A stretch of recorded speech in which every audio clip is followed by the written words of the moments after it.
तो देवताओं का भी वहां स्थान था,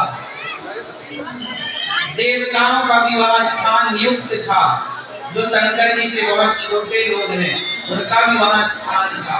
पर पूरे यज्ञ मंडप में माता सती को कहीं भगवान शंकर का स्थान नजर नहीं आया। जब माता सती को लगा कि मेरे पति का अपमान हो रहा, शंकर जी ने मना किया था, मत जाओ सती, मैं चली आई। अब कैसे पति का अपमान बर्दाश्त करूं? पिता के द्वारा पति का अपमान कैसे बर्दाश्त करूं?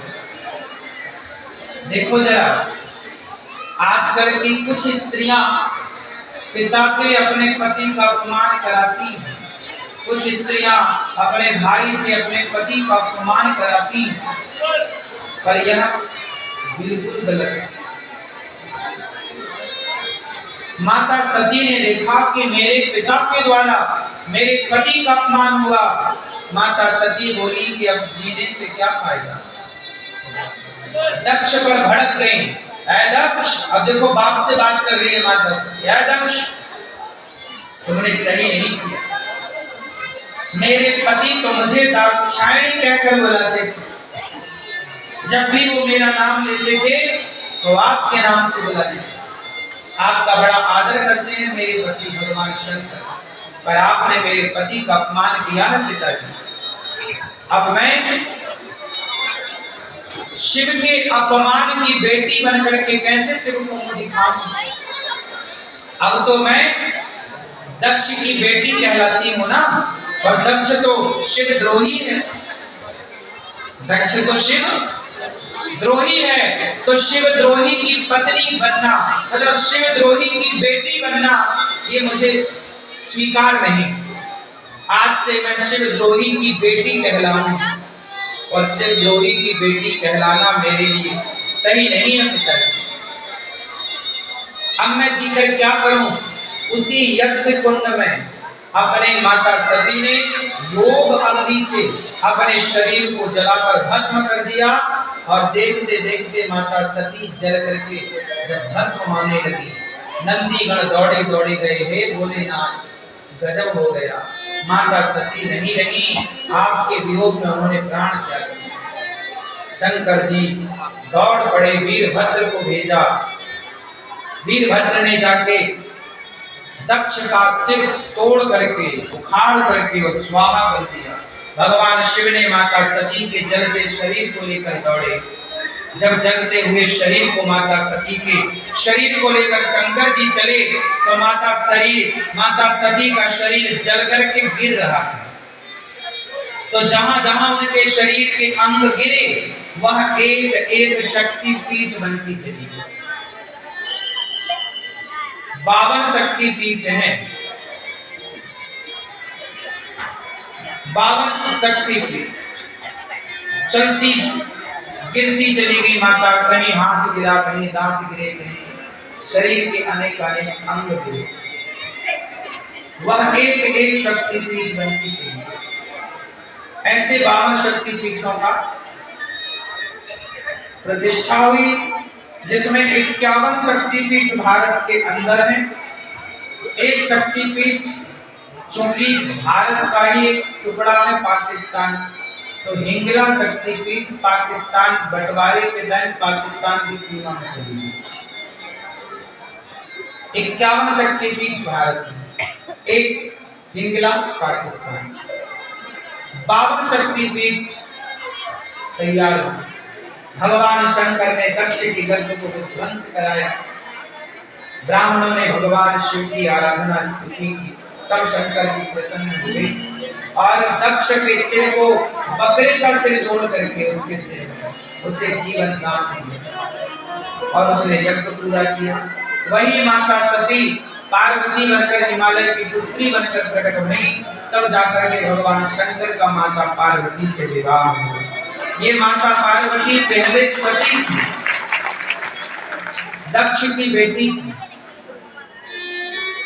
माता सती ने यह सिद्ध कर दिया कि पति का अपमान कभी ना हो।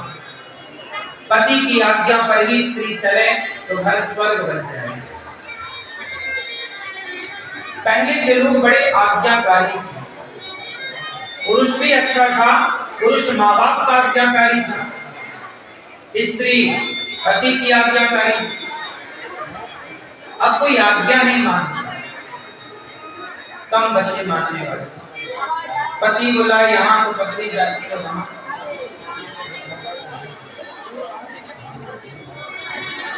पिता बोला यहाँ तो बेटा जाएगा। अब आज्ञाएं कम मानते हैं, मानता कोई नहीं है। उतना ही मानते हैं लोग जितना उनके मतलब का हो, अपने मतलब का लोग मानते हैं। हर आज्ञा में लोग अपना स्वार्थ ढूंढते हैं कि इसमें मेरा स्वार्थ क्या है। उद्दालक और आरुणी की कथा तो आपने बचपन में पढ़ी होगी। उद्दालक आरुणी, गुरु ने कहा कि जाओ, पानी बरस रहा है, जरा खेत में मिट्टी, खेत की मेड़ तोड़ देते हैं ना, थोड़ी सी तो पानी खेत का निकल जाता है किसान लोग।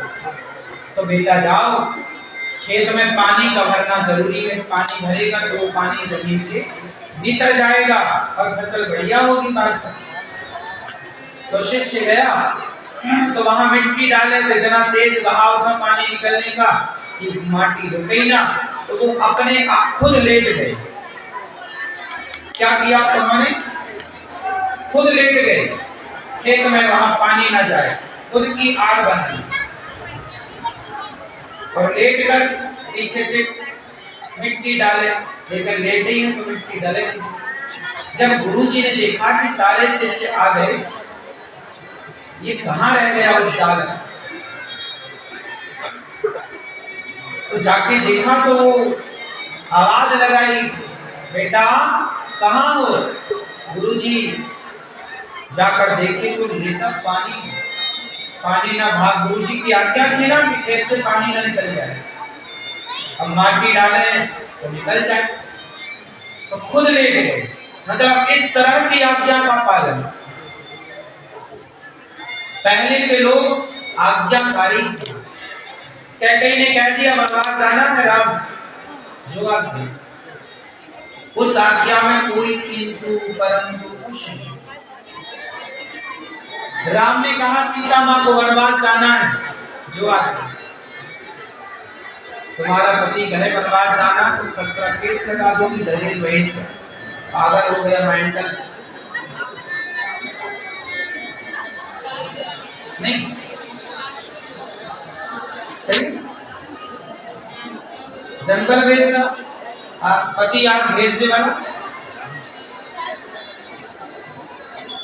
आजकल तो मायके जाने से मना कर दो तो पत्नियां बोलती अब तलाक दे दी। मना कैसे? तुम्हारी ये क्योंकि आज्ञा का पालन ही ना, पुरुष आज्ञा का पालन कर रहा है, पुरुष कौन सा कर रहा है ना, शिष्य आज्ञा का पालन करने को तैयार। आज्ञा पालन अब कम रह गई है। शंकर जी ने बोला था ना माता सती को मत जाओ, कहाँ मानी? नहीं मानी, जलना पड़ा। आज्ञा का उल्लंघन किया माता सती।